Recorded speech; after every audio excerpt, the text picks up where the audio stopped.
और ये फट जाती है तो जो आबशार निकलते हैं पानी के, ये यूं ही नहीं, अल्लाह फरमाता वो अल्लाह के खौफ से हिल जाते हैं, वो अल्लाह के डर से पत्थर हिल जाते हैं।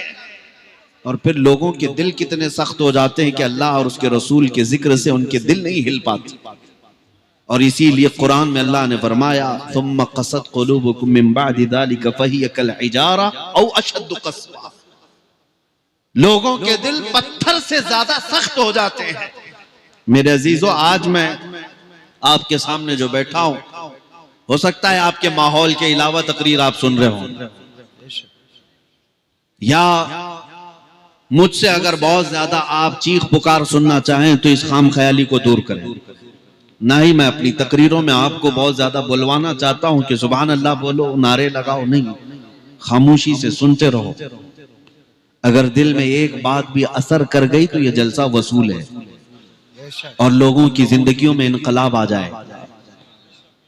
कौम लूत की बीमारी थी, बदकारी में मुब्तला थे, मर्दों से अपनी ख्वाहिशात पूरी करते, अल्लाह का अजाब ऐसा सख्त तरीन आया कि हज़रत जिब्राइल अलैहिस्सलाम को भेजा गया जमीन को उठाने के लिए।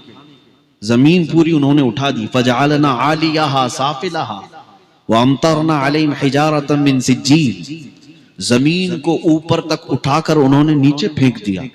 फिर उसके बाद नोकीले पत्थर उन पर बरसाए गए, सबके भेजे फट गए।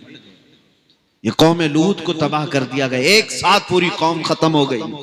कौम समूद जो हजरत सालेह अलैहिस्सलाम की कौम थी, उन्हें बड़ा गुरूर था, घमंड था। उस कौम को भी अल्लाह तबारक व तआला ने हवाओं से हिलाक कर दिया। फारसलना अलैहिम रिअन सरसरा, ऐसी हवाएं आई थी कि एक को उठाकर कहां फेंक देती थी, उधर से उठाकर इधर फेंक देती थी। ये सारे अजाबात आए। फिर हजरत शुएब अलैहिस्सलाम की कौम जो नाप तोल में कमी करती थी, अल्लाह के नबी शुएब अलैहिस्सलाम उन्हें रोकते रहे लेकिन वो नहीं मानती। उन्हें घमंड किस बात का था जानते हैं? वो अजीमुल जुस्सा, बड़े बड़े जिस्मों के लोग थे, बहुत लंबे चौड़े ताकतवर लोग थे। अब आप इससे अंदाजा करें कि वो तन्हा पूरे पत्थर के पहाड़ को तराश करके घर बना लेते थे। जब कभी उन्हें कोई बात आ जाती तो दरख्त को एक हाथ से उखाड़ लेते थे, इतनी ताकत थी। और उन्हें अपनी ताकत पर गुरूर इतना कि जब शुएब अलैहिस्सलाम अल्लाह के अज़ाबात से डराते तो यूं कहते, हम तो मजबूत पत्थरों के घर में रहते हैं, कौन सा अज़ाब आएगा? आसमान से अगर पत्थर बरसेंगे तब भी हमारे पहाड़ों पर कुछ ना कर सकेंगे। अगर पानी आ गया तब भी हम पहाड़ों से ऊपर हैं। अगर हवा चली तब भी पहाड़ को तो हिला नहीं सकेगी। वो इस तरह के नशे में मुब्तला थे, लेकिन अल्लाह तबारक व तआला ने उन पर क्या अजाब भेजा? उनके नशे को, उनके गुरूर को, उनके तकब्बुर को तोड़ने के लिए सिर्फ एक फरिश्ता भेजा। एक फरिश्ता हदीस पाक में भी और कुरान पाक की आयत में भी है। वो फरिश्ता रोए जमीन पर आया और उसने एक चीख मारी। फरिश्ते की आवाज ऐसी थी कि जो अपने मजबूत पत्थरों के घरों में थे, उस आवाज की हैबत से उनके कानों से भेजे बाहर निकल आए और वो जमीनों पर गिरे पड़े रह गए। न पत्थरों के पहाड़ के घर उन्हें बचा सके, न ही उनकी मजबूत ताकत उन्हें बचा सकी। इसीलिए ऐ लोगों, मैं आपको बताऊं, जब अल्लाह का अजाब आता है सारी टेक्नोलॉजी एक तरफ रह जाती है, सारे लोगों की ताकत और कुव्वत एक तरफ रह जाती है। वक्त का सुपर पावर भी अल्लाह के अजाबात को रोक नहीं सकता। आज साइंस बहुत तरक्की करने के दावे करती है, चांद पर कमंदे डाल चुकी, सूरज की रोशनी को गिरफ्तार करके करंट बना दिया, जमीन के अंदर से सयाल मादे निकाल लिए, आसमानों पर उड़ने लग गए। लेकिन मुझे बताओ, जब समंदरों में तुग़यानी आती है, सुनामी की शक्ल इख्तियार कर जाती है, या जमीन पर कभी जलजले आकर जमीन फट जाती है, तो ये सारे तरक्कियाती इदारे कहाँ रह जाते हैं? ये सारी टेक्नोलॉजी कहाँ रह जाती है? ये साइंस कहाँ रह जाती है? आज पूरी दुनिया की टेक्नोलॉजी मिला करके भी अल्लाह के आए हुए अज़ाबात के एक झटके को रोक नहीं सकेंगे। इसीलिए मेरे अजीजों, ताकत और कुव्वत के नशे में आकर कभी अल्लाह के अज़ाबात को ललकारना नहीं। कभी आफाते नागहानी जो आती है रब ताला की तरफ से, उससे तुम सहम जाओ और अपने तकब्बुर और गुरूर को तोड़ डालो। सब लोग सरकार बाबू हुजूर तशरीफ ला रहे हैं, सब कोई खड़े होइए। अल्हम्दुलिल्लाह। आज का ये जलसा अब अपनी शबाब पर पहुंच चुका है। आप मिंबर नूर पर आले रसूल को देख रहे हैं। गुले गुलजार हाशमियत औलाद नबी हज़रतुल अल्लाम शमसुल्लाह जान बाबू हुजूर अदाम अल्लाह इक़बालुहु महफिल की रौनक और महफिल की जीनत बन चुके हैं। अल्लाह ताला इनके इकबाल बुलंद फरमाए। आमीन आमीन आमीन। हजरत का करम और उनकी इजाजत से मैं आपके सामने बैठा हूं, वरना मैं इसको बेअदबी समझता हूं। लेकिन साथ में मुझे ये बात भी याद है कि वो अगर हमें बिठाएं तो बैठ जाना चाहिए, वो अगर हमें खड़ा करें तो खड़े हो जाना चाहिए। हजारों कोशिशें कर ली मुझे दुनिया गिराने की, हजारों कोशिशें कर ली मुझे दुनिया गिराने की, मुझे झुकने नहीं देता भरम जहरा के बच्चों का,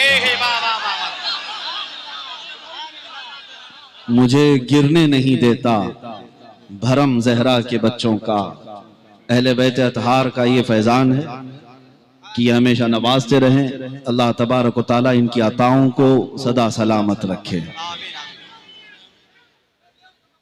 मैं अपनी बात को मुकम्मल कर लूं। कुरान पाक में रब ताला फरमाता, या अय्युहन्नासु तक़ू रब्बकुम, ऐ लोगो अपने रब से डरो। इन्न ज़लज़लतस्साअति शैउन अज़ीम, बेशक क़यामत का जलजला बहुत सख्त होने वाला। वो जो आखिरत सबसे आखिर में जलजला आएगा वो सबसे सख्त होगा, और वो क़यामत की घड़ी है।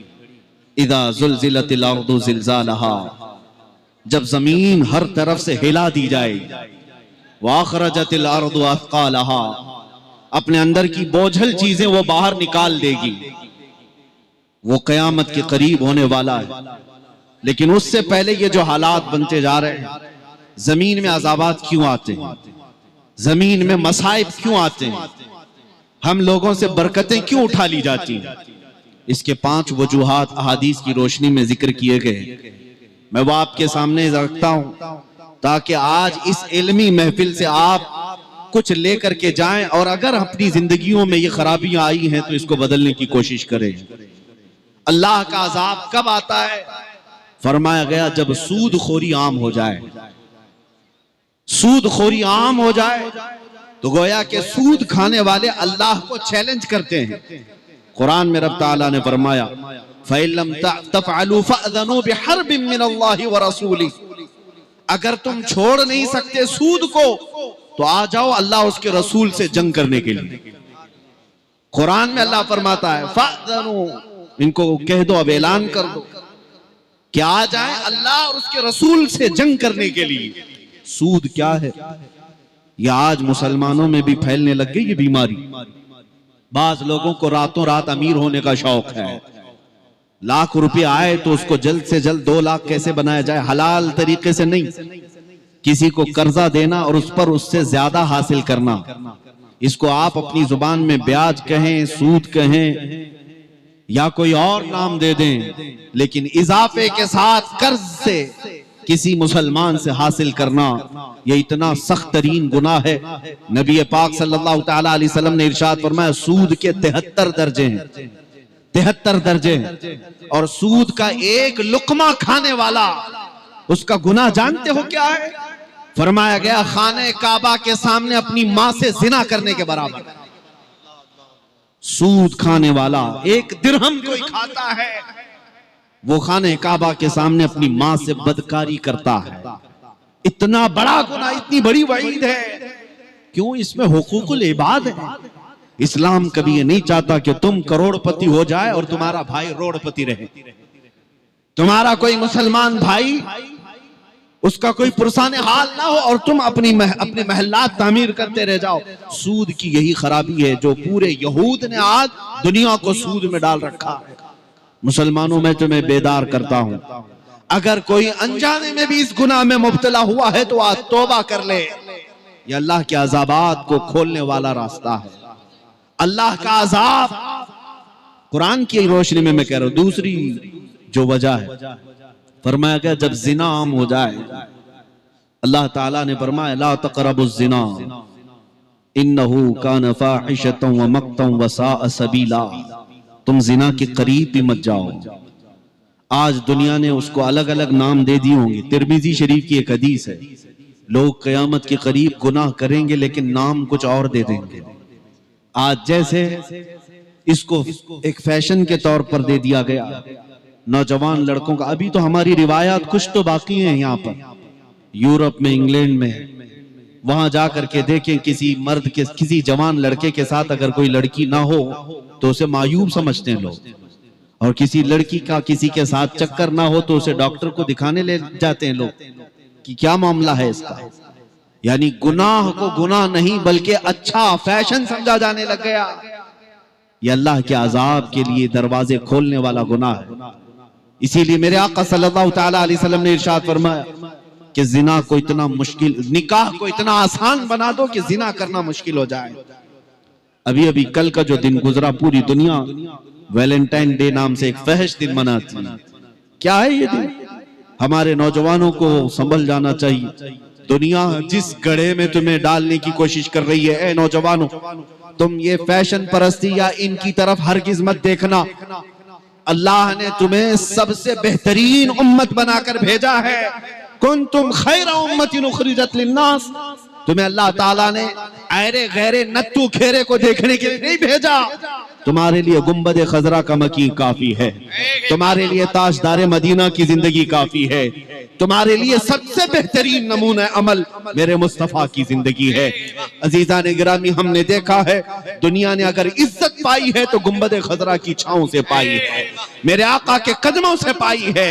अली को हैदर कर्रार किसी और ने नहीं, मेरे मुस्तफा की निस्बत ने बनाया है। उस्मान गनी को जुन्नूरैन मेरे मुस्तफा की निस्बत ने बनाया है। उमर को फारूक आजम रसूलुल्लाह की निस्बत ने बनाया है। अबू बकर को सिद्दीक अकबर नबी पाक की गुलामी ने बनाया है। इसीलिए उन सहाबा का हाल देखा है हमने, इज्जत अगर पाई है तो मेरे मुस्तफा के कदमों से पाई है। आज हम यहाँ मिंबर पर बैठे हैं, या अगर मुझे कोई इज्जत मिलती है तो मेरे बाप की वजह से नहीं, ये मेरे मुस्तफा की निस्बत की बरकत है। जब तक बिके न थे तो कोई पूछता न था, या रसूल अल्लाह तुमने खरीद कर हमें अनमोल कर, तुमने खरीद कर हमें अनमोल कर दिया है। कुरान कहता है वलिल्लाहिल इज्जतु वली रसूलिही वलिल मुमिनीन वलाकिन्नल मुनाफिकीन ला यअलमून। इज्जत तो अल्लाह के पास है, इज्जत तो रसूल के पास है, और इज्जत मोमिनीन के लिए है। मुनाफिक इस बात को नहीं जानते। मुनाफिक आज अमेरिका के पास इज्जत ढूंढ रहे हैं, रशिया के पास इज्जत ढूंढ रहे हैं, उन्हें मॉडर्न कल्चर में इज्जत चाहिए। ए मोमिनो, इज्जत मेरे मुस्तफा के कदमों में है। आज मैं आपको इधर उधर ना ले जाते हुए अल्लाह के अज़ाबात की तरफ आपको इशारा करके बता रहा हूं। आज जो जलजले आए या दुनिया हिल रही है, साइंस इसको कहती है जमीन के नीचे जो तहे हैं, जमीन के नीचे की चट्टानें जब खसकती हैं तो जमीन फट जाती है। उसको पैमाना भी लेकर नापते हैं कितने रेक्टर का ये जलजला था। साइंस अपने इजादात के भरोसे पर कुछ ना कुछ कहती है, हालांकि साइंसी नजरियात भी हर जमाने में बदलते आए। न्यूटन के जमाने तक लोगों को पता नहीं था जलजला क्यों आता है। 1760 तक भी जलजला क्यों आता है इसकी तहकीकात नहीं थी। हर जमाने में साइंस के नजरियात बदलते जाते, लेकिन हम जानते हैं जमीन के अंदर चट्टाने हो कि लावा हो कि गैसें हो, कुछ भी हो, पूरी रोए जमीन का एक पत्ता भी मेरे मौला की मर्जी के बगैर नहीं हिलता। जब रब ताला का हुक्म होता है पत्ते भी हिलते हैं, जमीन भी हिलती है। आखिर मुझे बताओ, जमीन को अल्लाह ताला फरमा रहा है हमने पानी पर इसको रखा है, पानी पर जमीन कैसे करार पाती? कौन ठहराया है आपको? आप एक बात मैं बताऊं, ये शामियाना लगा हुआ है, ये शामियाना कैसे लगा है? इस पर सब पूरे खंबे लगे हैं ना, सब खंबे लगे हैं और ये शामियाना है। अगर अभी ये खंबे टूटने लग जाएं, गिरने लग जाएं, या शामियाना, चलो कपड़े का है, ज्यादा कुछ नहीं होगा, घर की छत की बात कर रहा हूं, तुम्हारे घर की छत भी पिल्लर पर रुकी हुई है। अगर एक पिल्लर में भी दरार आ जाए तो छत का क्या होगा? नीचे आएगी। मैं आपसे पूछना चाहता हूं, अकल का इस्तेमाल करके मुझे बताओ, जब तुम्हारे पिल्लर वाली छत